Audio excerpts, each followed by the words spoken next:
Hello friends, welcome to MH education lab. MH education lab YouTube চ্যানেলে সকলকে স্বাগত। বন্ধুরা, আজকের এই মুহূর্তের একটা ওবিসি কেস সংক্রান্ত কিন্তু বড় একটা আপডেট বা খবর উঠে এসেছে, যেটা জানাতে গিয়ে সত্যিই আমার খুব খারাপ লাগছে। আমি খুবই দুঃখিত এবং এই যে খবর সেটা কিন্তু পশ্চিমবঙ্গের সমস্ত সরকারি চাকরি পরীক্ষার্থীদের জন্য অত্যন্ত একটা দুঃখজনক ঘটনা বলতে পারো। ঘটনাটা কি না, ওবিসি শংসাপত্র যে সমীক্ষা করবে বলে সুপ্রিম কোর্টে জানিয়েছে রাজ্য সরকার, এবং সুপ্রিম কোর্ট যেটা বলেছে ঠিক আছে তোমরা সমীক্ষা করো, সেই বিষয়ের উপরে কিন্তু নতুন করে আবার কেস হয়েছে। হাইকোর্টে কিন্তু নতুন করে মামলা হয়েছে। এই যে মামলা হয়েছে, মামলার বিষয়বস্তু কি, কে মামলা করেছে এবং মামলার বিষয়বস্তু কি, এবং এই মামলার জন্য যে সুপ্রিম কোর্টের চূড়ান্ত রায়দান সেটা পিছিয়ে যাবে কিনা, এই বিষয় নিয়ে কিন্তু আমি ভিডিওর মধ্যে পরবর্তী অংশে আমি আলোচনা করব। দেখো বন্ধুরা, যিনি মামলা করেছেন একজন আইনজীবী, এবং আইনজীবী বিক্রম বন্দ্যোপাধ্যায় কিন্তু মামলাটা করেছেন। তার বক্তব্য, তিনি আবেদন জানান কি না, তার যুক্তি হলো হাইকোর্টের রায় কার্যকর না করেই কিন্তু নতুন সমীক্ষা শুরু করা হয়েছে, যেটা কিন্তু তিনি বলছেন কার্যত বেআইনি। ওকে, অর্থাৎ হাইকোর্ট রায় দিয়েছিল যে ওবিসির যে 2010 সালের পরে যে সমস্ত সার্টিফিকেট দেওয়া হয়েছে সেটা অনৈতিক, সেটা তারা ভুয়ো প্রার্থীরা কিন্তু সার্টিফিকেট পেয়েছে, এবং সমস্ত কিন্তু তিনি বাতিল করে দিয়েছিলেন। এবং তার এগেনস্টে কিন্তু রাজ্য সরকার সুপ্রিম কোর্টে গেছিল।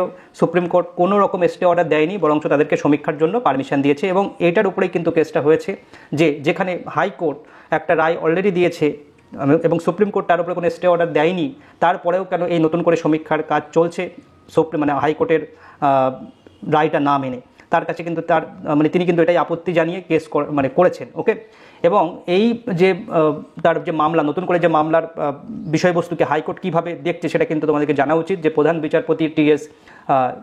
শিবজ্ঞানম এবং বিচারপতি চৈতালি চট্টোপাধ্যায় যে ডিভিশন বেঞ্চ, সেখানে কিন্তু মামলা দায়েরের অনুমতি দিয়েছে। অর্থাৎ সে কিন্তু মামলা করতে পারবে, এবং কার্যত বলা যায় যে মামলাটা কিন্তু গৃহীত হয়েছে, এবং দ্রুত শুনানির আবেদনও কিন্তু বিবেচনা করে দেখা হবে, সেটাই কিন্তু বলা হয়েছে। এবং এই মামলার জন্য কয়েকটা গুরুত্বপূর্ণ দিক কিন্তু আমাদের সামনে উঠে আসছে। সেটা হলো, এই মামলার রায় রাজ্যের যে ওবিসি সংরক্ষণ নীতি তার উপরে কিন্তু একটা বড় প্রভাব বিস্তার করবে। এবং নতুন সমীক্ষা যদি বাতিল হয়, তাহলে যে সমীক্ষা করতে চাইছে 3 মাসের মধ্যে, তাহলে রাজ্যের সংরক্ষণ নীতির উপরে কিন্তু একটা বড় প্রশ্নচিহ্ন পড়ে যাবে। এবং এর জন্য যে আমরা সুপ্রিম কোর্টের ফাইনাল রায়দান, আমি আগের ভিডিওতেই বলছিলাম, দেখবে যতই 3 মাস সময় নিক, জুলাই মাসে পরবর্তী শুনানি হোক, এর মাঝখানে কিন্তু অনেক কিছু ঘটনা ঘটবে, নতুন করে কেস হবে। দেখো কথায় একদম কিন্তু অক্ষরে অক্ষরে মিলে গেল সেই বিষয়টা।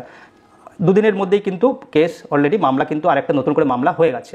তো এই মামলার জন্য ফাইনাল রায়দান বা চূড়ান্ত রায়দান তার উপরে প্রভাব পড়বে কিনা যদি জানতে চাও, তো অবশ্যই সম্ভাবনা কিন্তু রয়েছে। এই নতুন মামলার কারণে ওবিসি সংরক্ষণের যে চূড়ান্ত রায়দান সেটা কিন্তু পিছিয়ে যেতে পারে। কারণ এখানে কিন্তু 3-4টে কারণ আমরা বলতে পারি। যে রাজ্য ইতিমধ্যে কিন্তু সুপ্রিম কোর্টের 3 মাসের সময় চেয়ে নিয়েছে, এবং যার ফলে পরবর্তী যে শুনানি সেটা কিন্তু জুলাই মাসের পর হবে, ঠিক আছে।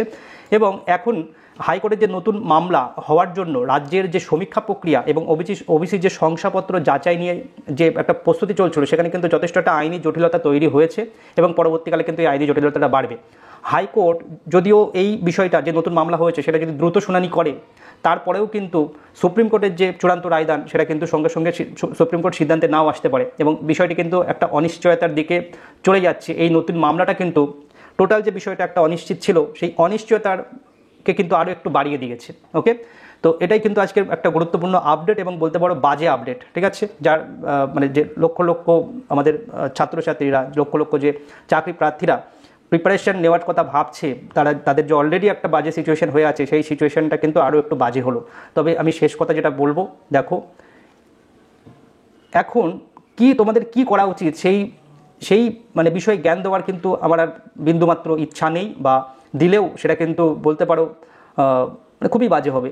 এই বাজে সিচুয়েশনে তোমাদেরকে কি আমি বলবো, এক্সট্রা করে প্রিপারেশন নাও বা কি, তবু বলবো যে মাইন্ডটাকে একটু শক্ত করে রাখো, একটু বেটার কিছু ভাবো, পজিটিভ কিছু ভাবো। আশা করছি, আমিও ওপরওয়ালার কাছে সেটাই চাইবো যে এই মামলা যেন দ্রুত নিষ্পত্তি হয়ে যায়, এবং একটা বেটার কিছু রেজাল্ট যেন আসে। এবং ওবিসি সংক্রান্ত যে একটা করোনার পরবর্তীকালে এবং এই রাজ্য সরকারের দুর্দশার পরেও আবার একটা যে একটা আঘাত, ওবিসির আঘাত, যেটা আমরা সরকারি চাকরি প্রার্থীরা কিন্তু আর নিতে পারছে না। আশা করছি যাতে এই সমস্ত বাধা বিপত্তি কেটে যাক, এবং সরকারি চাকরিতে যাতে আবার একটা সুবর্ণ সুযোগ সবার কাছে আসে, সেই আশাই কিন্তু করব, এবং সেই শুভকামনাই কিন্তু করব। ভিডিওটি কিন্তু এখানে শেষ করছি। ভিডিওটি সকলকে দেখার সুযোগ করে দাও, সকলকে শেয়ার করো, এবং যদি ভালো লাগে, কিছু ইনফরমেশন পেয়ে থাকো, তাহলে কিন্তু লাইক করতে ভুলো না। Thank you.